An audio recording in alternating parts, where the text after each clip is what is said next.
EA invited me to early access for The Sims 4 Life and Death, and I've played a bunch in the last week to get a feel for it, so I can give you an honest overview of the pack. Obviously this is all using an early version, so there will likely have been changes made since then, and I was only able to play it with the base game and Life and Death pack installed. This one has been a real roller coaster for me. My expectations and excitement levels have bounced massively from low to high and back again several times. Let's talk through what I was expecting, why some key parts of the pack are maybe not aimed at players like me, which parts of the pack had me unexpectedly hooked, and why it's really hard to say whether this pack is worth your time.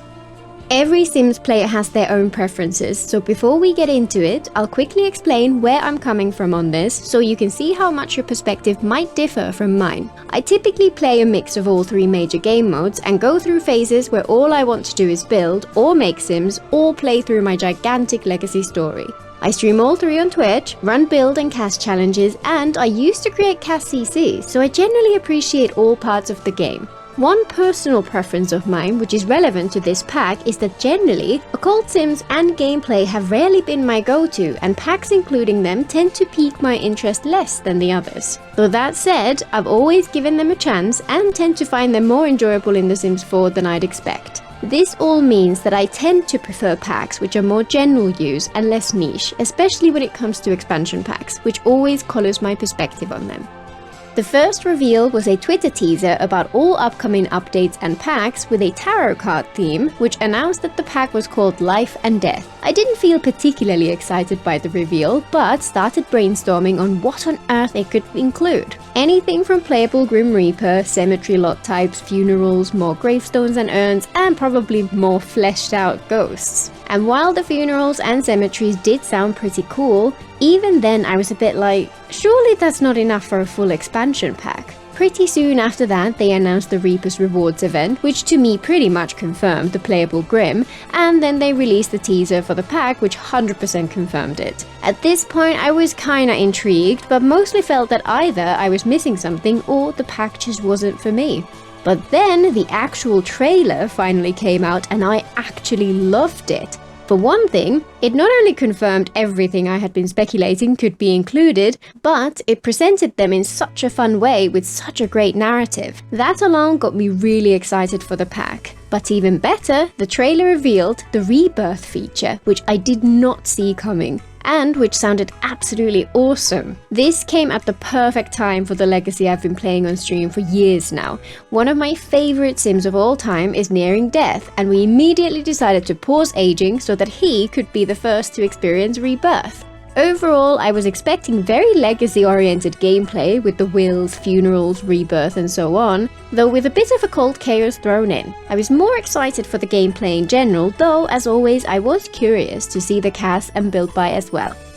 On the night of October 17th, I finally got access to the CFE build and I was super excited to start playing. But my experience with it was not what I had expected. As always, the first thing I did was jump into CAS to create a family while going through all the CAS items. I was so excited to get through the gameplay I forgot to even look at the selection for children and under, and went in-game as soon as I was happy with my family. The new world is gorgeous. Ravenwood is based on Romania, and the Eastern European inspiration is clearly visible both in the cute little town and the idyllic countryside with castles, ruins, manors, lakes and farms. The third neighborhood has an eerie, ghosty, magical vampire vibe, which leans into the Transylvania theme. It's nice to have another European-inspired world, as well as more countryside to balance out the suburb-heavy worlds. I picked one of the pre-built houses, plopped my family in there, signed Sims up for the 2 new careers, and started exploring. The welcome wagon included the new mysterious merchant NPC Waylon Wares you can buy stuff from, and I had my Sim chat him up and purchase 1 mysterious item and 1 soul, which I later gifted to my pet crow. Later, I took my Gravedigger Sim to the spooky looking neighborhood and found a mission for the new collectible tarot cards. I spent a little time running around looking for tarot cards and at the same time did the NPC mission for this one ghost lady and her lost dead children, which was pretty fun. But then, after 1 active workday in the Grim Reaper career with another Sim, which was pretty straightforward and uneventful, my momentum with the gameplay kinda stalled. I decided to take a break to build a lot instead. The build buy actually really hooked me in, and I finished the entire build in one sitting over a few hours. I'm really happy with the build and will definitely upload it, plus maybe a speed build video if people would be interested. Once I finished the build, I thought that I should really go back and test the gameplay properly, but then I realized I never looked at the child clothes in the pack, so why not make another family with children for this house I just built? I noted down some more thoughts on cats while creating them, plopped them into my new house, pressed play, and decided to focus on the bucket list feature. I found a slight bug, reported it, kept going, and quickly found myself feeling distracted again. But the spooky looking map area seemed really cool and inspired me to build an abandoned looking house. I was a little disappointed while building that one because it turns out that we didn't really get furniture for an abandoned house, so it just turned into another nice old manor instead. I could visualize combining this pack with all the ruined things from werewolves for the perfect ghost house though.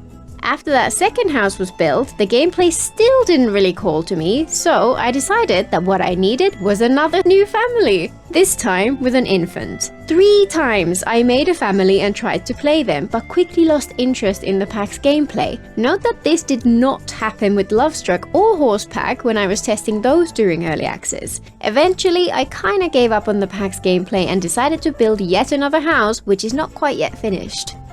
So, the part of the pack that I was most excited for ended up failing to hold my interest. What was up with the gameplay? Previously, when I had early access for other packs, I actually focused on the gameplay first and it generally caught my attention. For some reason, this time it just couldn't hold my interest even though it was what I had been looking forward to. I feel like this may be because its value is kind of dependent on having all the other packs at the same time. There's been similar examples in the past. The one which really sticks out for me is For Rent. I found it really underwhelming when playing with base game only, but it quickly became an integral part of the game when combined with everything else. It's an interesting dichotomy of Sims packs, where some are clearly intended to be experienced on their own, while others build on each other to create a much more holistic experience. It's down to each person which of those they prefer. Personally, I actually prefer the ones which integrate more closely together to form a more compelling whole, but a big downside to packs like this is that they favor people like me who get all the packs, and are less worthwhile for people who don't want to or can't afford to. Despite that downside, I'm definitely hoping that the life and death gameplay ends up shining when integrated with all the other similar packs. Despite not really catching my eye in the trailers, the build buy caught my interest by far the most when actually hands-on with the pack. It's a little unclear to me why it caught my eye so much. It could be just because the build buy actually feels cohesive and fleshed out, and the combination of complementary items sparked so many ideas and so much inspiration. It's interesting to compare this to Lovestruck pack. The items there were just not cohesive and it didn't inspire me to build. Instead, it felt like a collection of random nice furniture which doesn't really point towards anything you'd want to create. The Life and Death pack's build buy has a lovely selection of swatches which is pretty consistent throughout, with 2 distinct styles which somehow work really well together despite their contrast. The swatches also mix super well with base game furniture, which is always welcome. It does have many of the usual flaws, however. The sofa sets are incomplete, there are no kid or infant beds, the new kitchen, while gorgeous, is a little limited in variety, there's only one traditional painting, and some of the gorgeous bushes, trees and flowers are only available via debug. My main gripe with the build buy, however, is that while they have these beautiful broken window sets, none of the furniture has any swatches which could really work for an abandoned house vibe. They even added a fantastic new texture for adding holes in floors and roofs. I used to do this in painstaking detail using the tool mod, so this lack feels like a huge missed opportunity. Overall, I loved the build buy much more than I had expected, despite being left wishing for more. The CAS items were honestly stunning. I genuinely have a very critical eye when it comes to CAS items, since when I created CC, I spent an immense amount of time making sure the meshes were as close to perfect as possible, with all hat chops and all that stuff done right.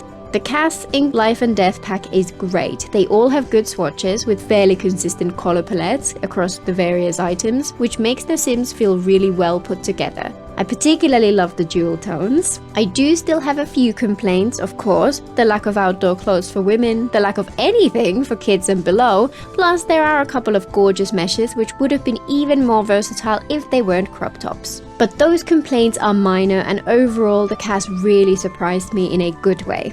This pack also comes with some great base game updates. One I've been wishing for years is a cult selector in CAS. We can finally change any sim to a cult. The number of times this would have saved me a ton of annoyance in the past years is ridiculous. You also no longer get a game over if your solo sim dies. Instead, you get a prompt asking if you want to become a playable ghost. Playing as a solo sim always gave me slight anxiety because if they died, you lost. This sounds like such a fun way to make those kinds of playthroughs last much longer. In a similar vein, upon the death of a marriage partner, two married Sims will no longer be married, they'll be widowed. The base game update adds a new interaction for this situation, which will allow them to ask to stay married so they can reinstate their marriage status. Love that. Once again, the base game patch feels like it might actually be the most exciting thing for me, since these are things I've been hoping for so long.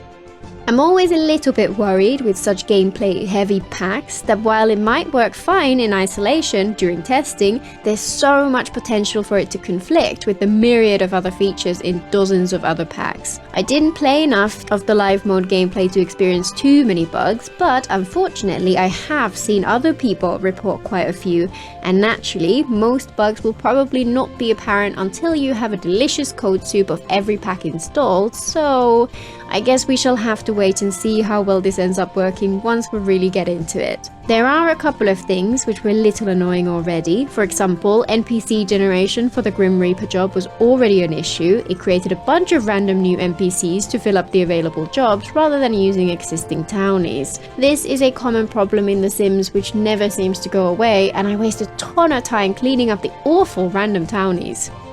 Overall, I really enjoyed the pack so far, despite having a surprisingly underwhelming experience with the gameplay. I'm itching to mix and match the build buy with other packs, especially paranormal stuff and vampires, as well as werewolves for the abandoned house look with the broken windows. For that alone, I'm certain I'll be using items from Life and Death all the time. The CAS is great too, and while the gameplay completely failed to keep me engaged in isolation, I'm hopeful that it'll be a blast once all the other packs are around to make it feel full of life again. I hope you enjoyed my first Sims review. Do leave a like and subscribe if you'd like to see more, and thanks for watching. Until next time!